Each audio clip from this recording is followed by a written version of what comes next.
Paper trails of power, land records behind the Lincoln County War.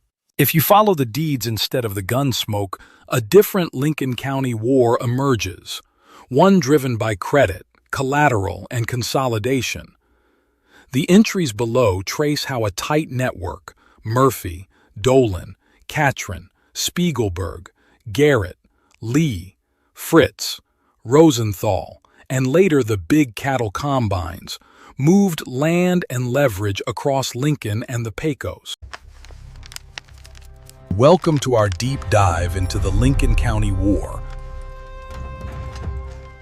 Lawrence G. Murphy entered the U.S. Army in 1861 and rose to acting quartermaster in the 1st New Mexico Volunteers. A quartermaster was the officer in charge of logistics, securing food, clothing, horses, weapons, and supplies to keep the troops moving. Control the food, clothing, and supplies, and you control the people. Before the gunfights, there was a land grab. Today I'm going to show you, on the map, exactly where Murphy and Dolan planted their empire, and how those acres kept moving long after the shooting stopped. By the fall of 1866, after leaving the Army, Lawrence G. Murphy and fellow veteran Emil Fritz set up shop at Fort Stanton. They formed L. G. Murphy and Company, running a store and brewery. Soon, government contracts came their way, supplying beef, vegetables, and goods to both Fort Stanton and the Mescalero Apache Reservation. These supplies are for the reservation. Ensure every item is accounted for, Murphy. We will distribute them shortly. Our paper trail begins with a small line in a big book. This might interest your search. July 25, 1870, Book E, page 15. Avery M. Clenny deeds to Lawrence G. Murphy and Company. 4 horses and all crops on ranch. They sold land on credit to ranchers, then took payment in cattle and crops.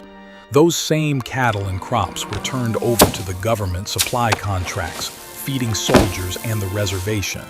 And if the ranchers couldn't pay, Murphy's company foreclosed and resold the land, trapping new victims. That order. This is just business, my friend. A signature, and all your troubles go away. Backed by the political and legal muscle of the Santa Fe ring, Murphy's system went unchallenged. By January 31, 1871, Murphy is reaching for the most valuable commodity on the plains: water.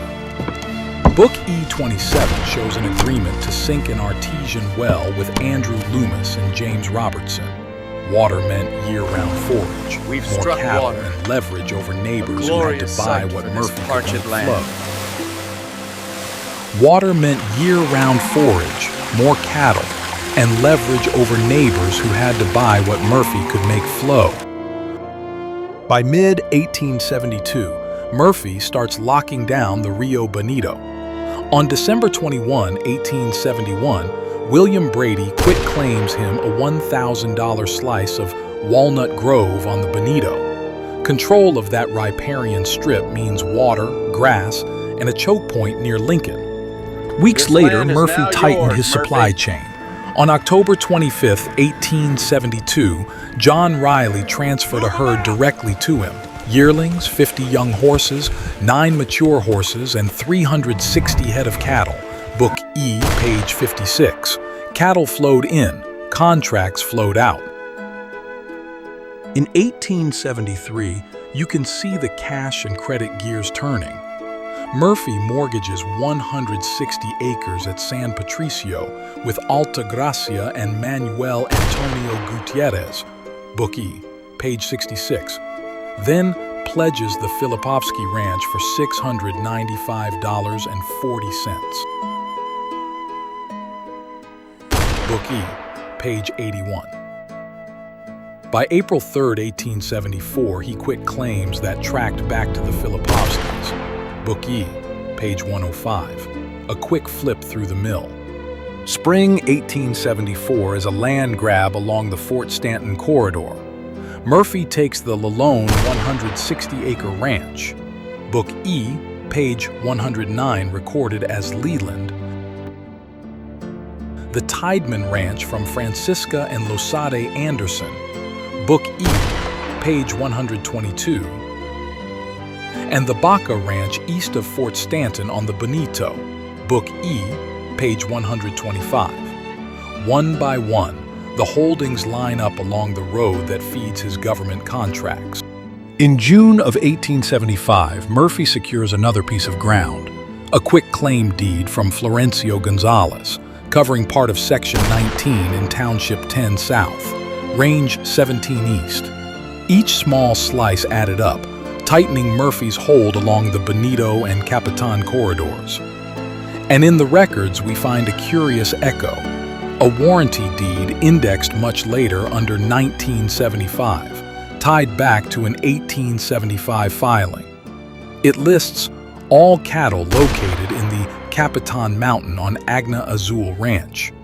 The Azul Ranch brand and the cattle Murphy moved across these ranges were as much a currency as the land itself. Livestock folded into contracts, collateral, and credit. By August 24, 1876, Murphy's reach extends from deeds and mortgages into federal land patents. The U.S. government issues him Certificate Patent Number 1, covering portions of Sections 29 and 32 in Township 10 South, Range 17 East. This wasn't just local maneuvering anymore.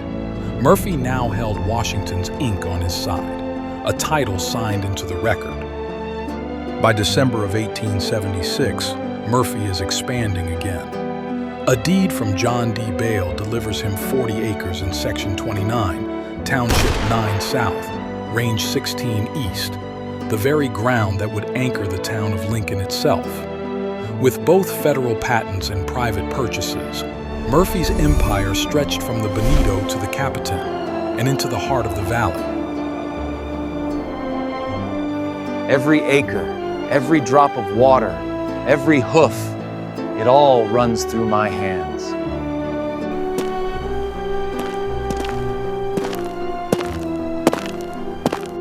In Part 2, we'll watch the consolidation of power.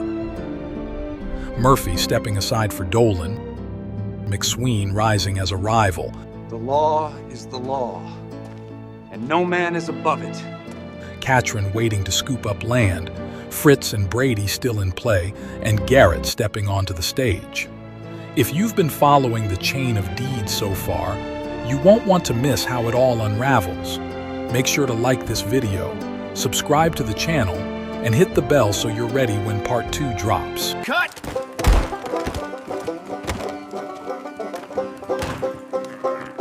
Let's do it again, partner. Mr. Daddy Longlegs here.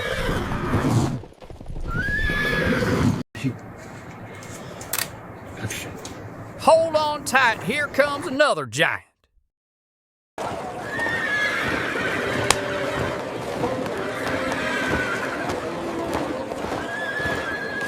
If you owed Murphy money, what would your escape plan be? Fake my death. Twice. Smart. Murphy never did believe in resurrection clauses. If Lawrence Murphy opened a theme park, what would the main attraction be? The House of Financial Horrors. Exit through the gift shop, and good luck affording it. If Murphy and Dolan opened a restaurant, what's the house special? Overpriced beef with a side of intimidation. And don't ask for a refund, it costs extra.